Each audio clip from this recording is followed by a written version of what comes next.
E agora, você acompanha pela Rádio Rio de Janeiro o programa Estudo das Obras de André Luiz.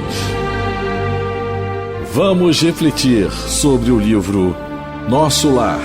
Produção e apresentação, Tereza Cristina e Marco Antônio. Amigos ouvintes da Rádio Rio de Janeiro, é com muita alegria que retornamos aqui a fim de darmos continuidade ao estudo da vida no mundo espiritual através da obra Nosso Lar, que foi psicografada pelo médium da caridade, da mediunidade, Francisco Cândido Xavier, editada pelo Espírito André Luiz. Olá, ouvintes da Rádio Rio de Janeiro. Começando o nosso estudo do capítulo 22, o bônus hora. Continuando, né? A conversa de a estudar e a conversar sobre a conversa de Dona Laura com o André Luiz sobre o trabalho na colônia espiritual Nosso Lar. No programa passado, a gente conversou sobre os esclarecimentos de Dona Laura para André Luiz, dizendo que em Nosso Lar, o bônus hora, que é a moeda, né, que corrente lá pela hora trabalhada, ele não é só quantitativo, mas ele também tem a qualidade, da hora trabalhada. É levado em conta no mundo espiritual a qualidade da tua hora trabalhada. E ela explicou para ele que cada departamento tem o bônus hora específico. Existe o bônus hora regeneração, daqueles que trabalham no Ministério da Regeneração, tem o bônus hora auxílio, o bônus hora esclarecimento. O ministério que você está ligado, que você mora e que você trabalha, você vai receber de acordo com o serviço que é realizado nesse ministério. Ao que parece, aqueles que trabalham no Ministério da Regeneração, eles têm um trabalho mais físico, vamos dizer assim, mais pesado. E provavelmente os que trabalham no Ministério do Esclarecimento é um trabalho mais intelectual. Mas não importa, uma hora trabalhada, um bônus hora ganho. O que vai diferenciar é a qualidade do teu trabalho.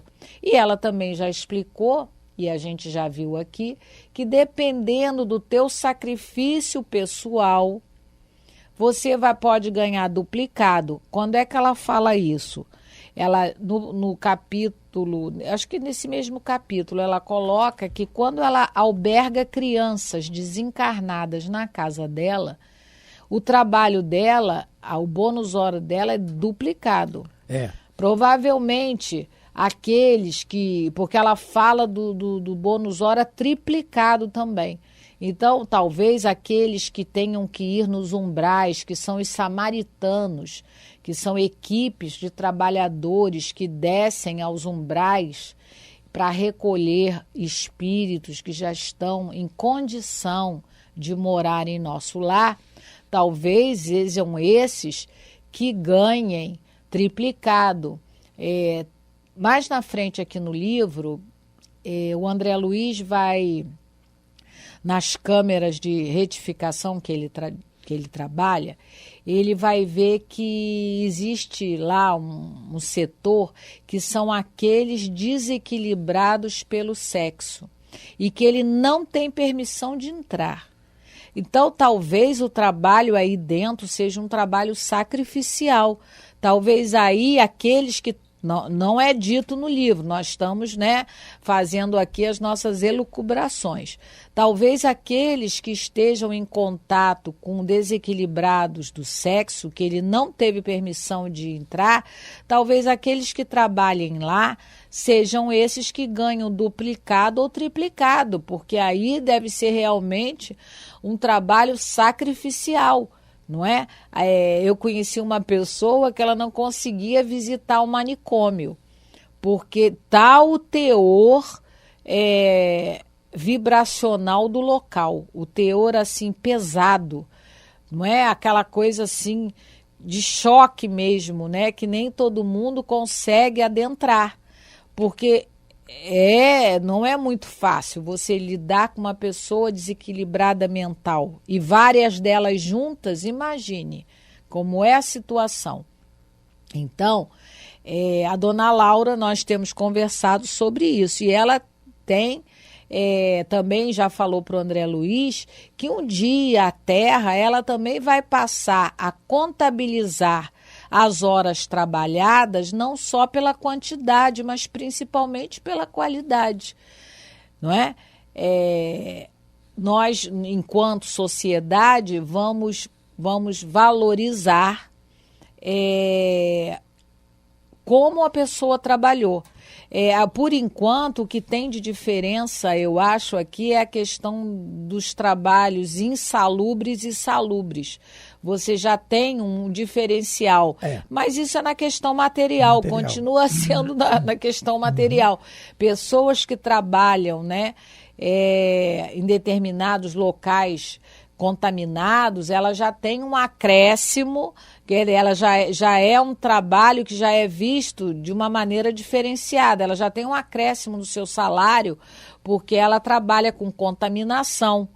Então, mas isso também é material. O que ela está falando é da parte moral, é da parte espiritual. Fazer uma analogia dessas duas coisas, né? Por exemplo, quem trabalha com radiação ionizante aqui na nossa sociedade, geralmente tem um acréscimo a mais no trabalho. E pode se aposentar também mais cedo. Em alguns casos se aposenta mais cedo. Quer dizer, que é tudo relacionado à questão material. Mas por quê? Porque trabalha com uma situação de radiação que é prejudicial à saúde, que pode ser prejudicial à saúde ou não, à continuidade e tal.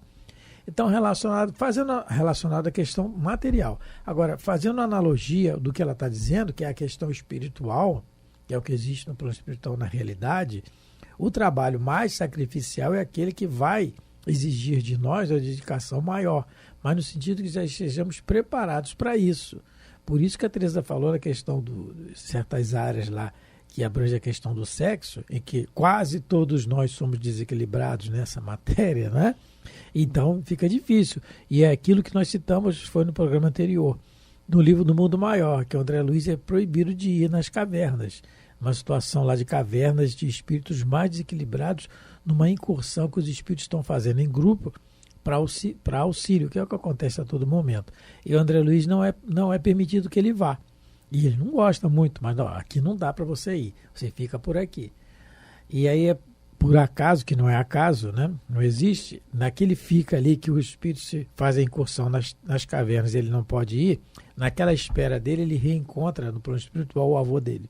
Está lá no livro No Mundo Maior. Né?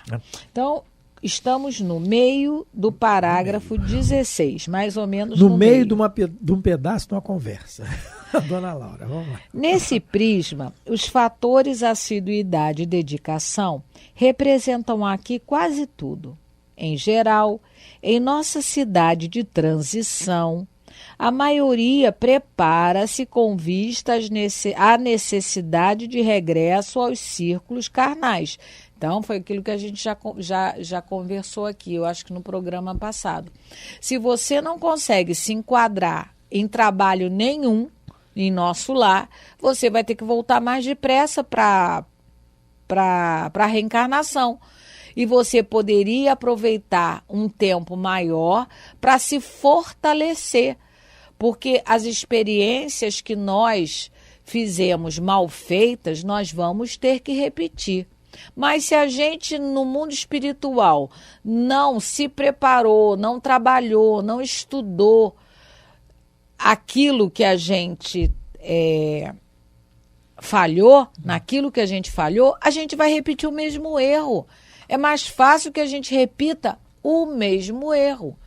Por isso que existe o André Luiz, no livro Sexo e Destino, que é um livro muito bom, ele relata para a gente quando ele conhece o Instituto Almas Irmãs. É um instituto, não é, que existe em nosso lar, que cuida de todos aqueles que se desequilibraram pelo sexo. Tanto que o nome do livro é Sexo, né? E Destino. Então, lá todo mundo, lá tem aulas assim, sexo e maternidade, sexo e paternidade, sexo e leis. Tem aulas específicas para aquela área que você mais errou. Então, se você não trabalha em nosso lar, não quer trabalhar, não estuda, não quer fazer nada, você vai reencarnar e provavelmente vai cometer os mesmos erros, porque você não se habilitou. Como eu falei no programa passado, a professora vai dar uma nova prova para o aluno que tirou 0. Mas ela já sabe de antemão que se aquele aluno não estudou aquela matéria que foi colocada na prova, qual vai ser a nota dele de novo? 0. Olha, porque ele não se preparou para isso. Lembrando sempre, né, o que os Espíritos nos dizem, tá? Que a encarnação é uma necessidade, uma imposição, uma lei. Na pergunta de número 166 do Livro dos Espíritos, Kardec pergunta assim: como pode a alma que não alcançou a perfeição, que somos nós, durante a vida corpórea, acaba de depurar-se, sofrendo a prova de uma nova existência? E na pergunta 132, Kardec também pergunta: qual o objetivo da encarnação dos espíritos? A resposta é bem assim, exatamente essa. Deus lhes impõe a encarnação com o fim de fazê-los chegar à perfeição. Então, é imposição, é lei. Tem que encarnar para evoluir. A gente só evolui no corpo. A evolução real é no corpo, porque no corpo nós vamos estar sujeitos a vicissitudes todas do ambiente que nós estamos, da sociedade, da família, do próprio corpo. E aí nós vamos saber falar, demonstrar para nós mesmos, não para Deus, porque Ele já sabe o que vai acontecer, mas para nós mesmos, se nós já estamos quites com a lei ou não. Que aí é exatamente o que a dona Laura está dizendo aqui. Em geral, em nossa cidade de transição, a maioria prepara-se com vistas à necessidade de regresso aos círculos carnais. Então, quando ela diz anteriormente da assiduidade, da dedicação, das aquisições fundamentais que o trabalhador espiritual aqui pode ter nos vários ministérios, esclarecimento, regeneração, etc. Então ela está dizendo que todo um preparo necessário para uma nova existência no corpo. A finalidade é exatamente essa, encarnar novamente. Assim como os espíritos dizem para nós, para que nós aproveitemos o tempo aqui, enquanto encarnados. Então, o preparo é esse. E a finalidade do trabalho é esse, é o preparo. E nós havíamos citado no programa anterior, que a Tereza colocou, a questão da infância, que no livro Ação e Reação, o instrutor fala para o André Luiz exatamente isso.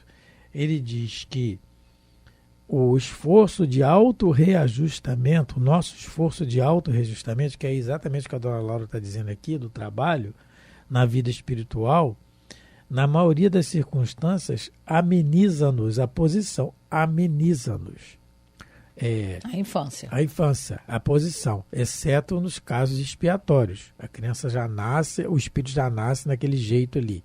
Complicado, mas aí é expiação, cada caso é caso. Mas quando diz amenizo, nós nos reportamos, quando ele diz ameniza-nos a posição, nós nos reportamos aquilo que Jesus nos disse. O amor cobre a multidão a mensagem do Evangelho, né? O amor cobre a multidão de pecados. Então, por quê? Porque o nosso posicionamento, enquanto estivermos com amor nas nossas atitudes, é um sinal de melhora. E Deus não quer a morte do pecador, mas que ele se arrependa e tenha a vida eterna. E aí ela vai continuar aqui e vai explicar melhor justamente isso que a gente está colocando. Repetindo, em geral, em nossa cidade de transição, a maioria prepara-se com vistas à necessidade de regresso aos círculos carnais. Examinando esse princípio, é natural que o homem que empregou 5.000 horas em serviços regeneradores tenha efetuado esforço sublime a benefício de si mesmo. Então, quando ele reencarnar, ele vai ser uma pessoa mais vamos dizer assim, mais obediente, mais paciente. Foi aquilo que eu comentei no programa da enfermeira Narcisa, que a gente vai ver daqui a pouco. E aí ela continua.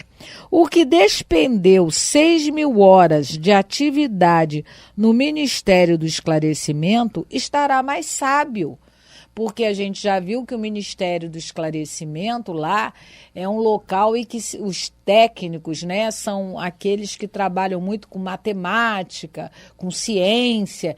Então, se eles trabalharam lá, quando reencarnar, vão ser aqueles trabalhadores que já vão estar bem mais preparados para lidar com a ciência aqui da Terra, porque a gente já sabe que a Terra é uma cópia do mundo espiritual. Uma cópia mal feita ainda. Mal feita ainda por enquanto, a Terra, né, do mundo espiritual, que é o mundo primitivo e verdadeiro. Então, olha o que ela está dizendo. E que a gente, né, nós estamos estudando isso, é para que a gente possa nos lembrar desses estudos quando a gente desencarnar. Meu Deus, não é? Que a gente chegue lá, não fique querendo só descansar no parque, no Bosque das Águas, lá nas pousadas de refazimento, o tempo todo, que a gente busque algo para fazer. Não é? Porque isso vai melhorar a nossa próxima reencarnação. Porque é uma coisa certa na nossa vida. Olha, reencarnar. Tereza, ele diz assim, o que despendeu 6.000 bônus horas de atividade estará mais sábio. E quando reencarnar. E quem é o grande beneficiado disso? A pessoa. Sim. O primeiro beneficiado é ela, porque aqui no Evangelho segundo o Espiritismo, no capítulo 17, Sede Perfeitos, Kardec bota assim, o dever. O dever, ele diz assim, o dever é a obrigação moral da criatura para consigo mesma. Essa é uma mensagem do Espírito Lázaro, tá? O item 7. O dever é a obrigação moral da criatura para consigo mesma, primeiro, e em seguida para com os outros. Então, na medida que, botando aqui o raciocínio da dona Laura, com que o Espírito Lázaro está falando no Evangelho, na medida que ele se tornar mais sábio, porque ele trabalhou no Ministério do Esclarecimento, ele tem a conquista pessoal para ele, né? Ele cumpriu a obrigação, o dever, só que aí é consigo mesmo e depois com os outros, porque ele vai repetir, ele vai dividir essa sabedoria com os outros, que é a lei oposta à lei ao egoísmo, que é o grande vício, que é o mais radical de todos nós, como está na pergunta 913 do Livro dos Espíritos. Dentre os vícios, qual que se pode considerar radical? O egoísmo. Então, o contrário disso é pegar essa sabedoria que ele adquiriu através do seu trabalho e repartir com os outros. E o grande exemplo disso, quem é? Nosso Senhor Jesus, né? O mestre por excelência que veio dividir conosco a sua sabedoria, dando-nos o exemplo dela no dia a dia, né? Então, quando ela diz aqui do ganho, a benefício de si mesmo, toda vez que nós estamos adquirindo algum conhecimento, isso nós podemos trazer o raciocínio para nosso dia a dia, o nosso esforço pessoal de adquirir algum conhecimento, o nosso dever, como está aqui no Evangelho, é repartir com os outros, raciocinando com o que os Espíritos dizem no Livro dos Espíritos, isso. Na questão do egoísmo, que é o nosso vício mais radical. E aí ela continua, poderemos gastar os bônus horas conquistados, entretanto, é mais valioso ainda o registro individual da contagem de tempo de serviço útil, porque a gente lembra que o Ricardo, o marido da dona Laura, ele trabalhou 30.000 horas para comprar a casinha para a família. Então, ele gastou tudo. Mas a casa é da colônia. A casa é da colônia, enquanto eles... isso a gente já viu, é um patrimônio comum de nosso lar, comum Exatamente. A todos. Mas ele pôde usar, ele trabalhou, ele comprou a casinha dele. Mas como ele trabalhou, a ficha individual dele está guardadinha. Quando precisarem, talvez, né, no caso do Ricardo, ele já reencarnou, quando o livro quando o André Luiz chega lá na casa, ele já tinha reencarnado. Mas vamos supor... E eu não esquece que ele só entrou na casa depois que ela desencarnou. Ele esperou ela chegar para entrar na casa. Bem romântico, eu soube que ele pegou ela no colinho. Ele levou. Então, o Ricardo... vamos supor se eles... Então, vamos pegar a Dona Laura. A Dona Laura, ela também é uma trabalhadora, porque todos trabalham em nosso lar. Ela usa o bônus hora de acordo com o que ela quiser. Ela tem esse direito, não é? Ela tem o direito, vamos supor, se ela quiser se vestir com uma outra roupa, se ela quiser comprar, vamos supor, um instrumento musical, porque lá diz que tem uma harpa, né? Quando o André Luiz entrar lá, ela para adquirir aquela harpa... Tem piano também. Harpa ou piano, piano, Então, ela foi com bônus hora, porque a casa não vem mobiliada assim, ela vem com o básico. Mas ela usou, então ela está dizendo, pode usar. Mas, se acontece alguma coisa na colônia, precisa de uma pessoa para tomar conta de uma criança especial, eles vão lá na ficha dela e vão olhar, Dona Laura está acostumada a tomar conta de criança, já tomou de várias, essa daqui está com probleminha tal, então vamos mandar para Dona Laura. O dinheiro, no caso, pode acabar, o bônus hora, né? Ela pode até já ter gastado tudo que ela trabalhou, ter muito pouco. Mas isso não importa, lá não é muito importante. É diferente da nossa apreciação aqui enquanto encarnados. Porque o Ricardo, vamos dizer assim, ele usou praticamente todo o dinheiro que ele tinha, todo o bônus hora para comprar a casa. Ficou pobre. Mas isso para a colônia não tem valor. Se gastou tudo ou se não gastou, é um direito, o trabalhador faz o que quer. O que importa é como ele trabalhou. A ficha dele tem valor. Porque a vida real, que é a vida do espírito, a colônia nosso lar é uma colônia de transição. São espíritos que estão transitando ainda na questão da materialidade para a espiritualidade. Né? A colônia aqui no umbral, nosso lar está na periferia do umbral. Então, características de espíritos ainda ligados à matéria. Então, quando o Ricardo adquire a casa para Dona Laura, ele está... Para a família. Ele está mostrando para ele mesmo o valor do trabalho. Adquirir mas ele não está adquirindo para ela. A casa é da colônia. Ele está tendo a permissão de usar o valor o fruto do seu trabalho para que a família tenha uma residência. Porque também se a família não tiver residência, não tem problema nenhum. O André Luiz, que eu saiba, não tem casa. Ele não fica pousando, ele trabalha.